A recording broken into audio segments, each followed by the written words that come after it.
Start question number 8, exercise 5.2.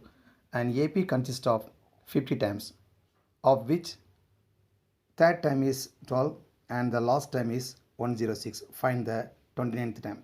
See now, third time is given 12. Last time, that means it has 50 times. So the last time is become 50th time. See, the last time 50 time is there. Last time become 50th time is equal to 106. Find the 29th time. Okay, let's start.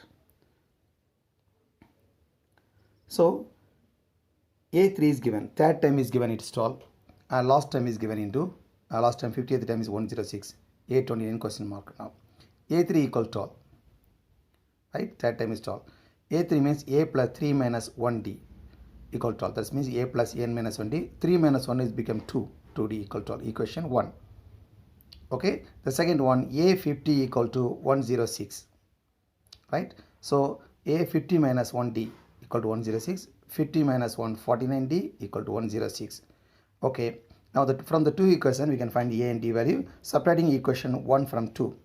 So first equation you can subtract from second equation, or okay, A plus 49D equal to 106, first second equation, okay, minus it now. And while subtracting, change the sign, minus, minus, minus.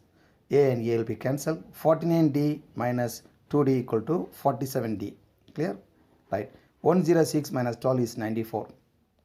Alright. So D equal to 94 divided by 47. 47 come to division. 47 ones are 47, 47 twos are 94. So D equal to 2. Right. So putting D equal to in equation 1. What is equation 1? A plus 2D equal to 12. In the place of D, you can put the D values. D values become 2. So A plus 2 into 2 equal to 12. 4. 4 can transfer other side. So 12 minus 4. So A equal to 8. So we want 29th term of the AP. So 29th AP equal to A plus 29 minus 1D. A value we know 8, right? So 29 minus 1, 28. D value we know 2. So yes. So 28 into 2 become 56. So 8 plus 56 will be add together, it is 64. I hope you understand. Okay, bye. See you next question.